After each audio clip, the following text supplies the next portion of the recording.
So this is the tutorial that we designed for Champions Online. It's really vital for us to have the players feel heroic from the very beginning.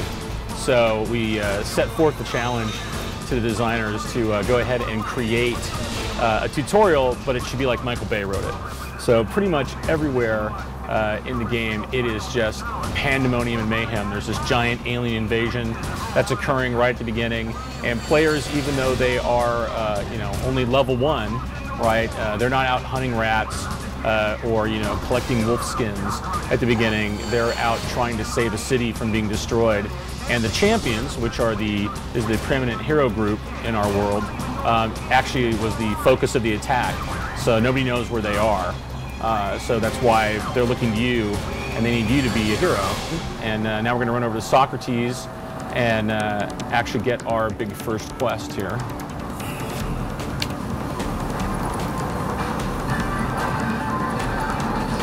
So we also start you with what we call hero stars.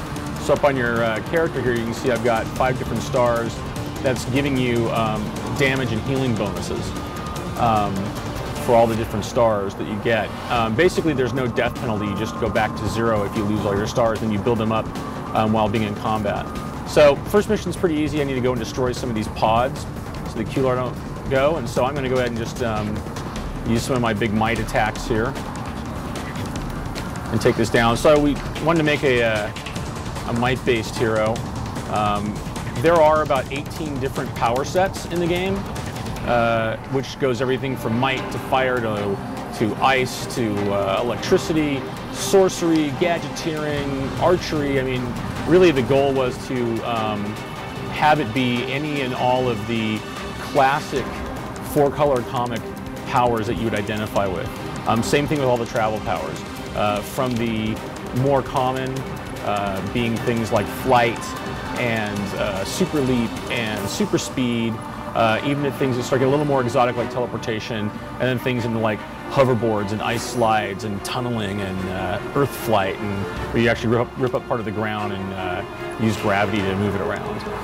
So here what we teach you to do is actually blocking. So I asked that trooper to shoot at me, and I'm going to go ahead and block. And you can see that when that they have a tell that they're going to fire a weapon at me, which is the little onomatopoeia that pops up there. So whenever I see that come up, whenever I see that that block come up and that bam that's going to come up, I know that I should block. That's where we start teaching players about how our tell system works in the game. Also, in terms of items, we wanted to again push towards all this customization for players. So if a player is making a character, for example, that's a magical character, they don't want to take things like armor or arms or scientific, achievements that make their character stronger. They want like a spell or a Scarlet Shield, something from the Scarlet Shield here, which is a treatment. There is no light without darkness. So one of the things that's really important, and I think is the core element of the game, is the fact that there's so much customization. Not just the powers, but the advantages you put on the powers, the costume that you have.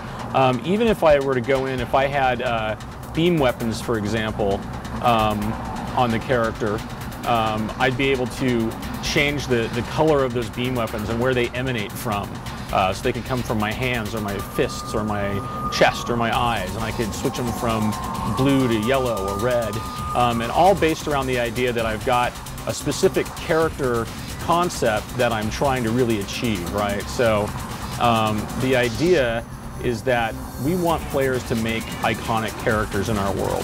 That's, I think, is maybe the biggest difference between the superhero genre and fantasy or sci-fi, is that whole concept of having characters that are iconic. All units, please respond.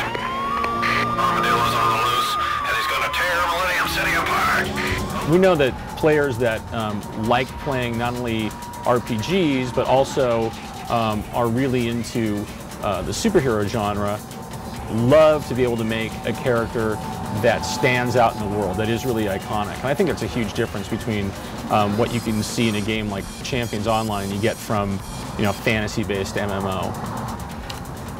So I'm going to go ahead and take some more stuff and level up there.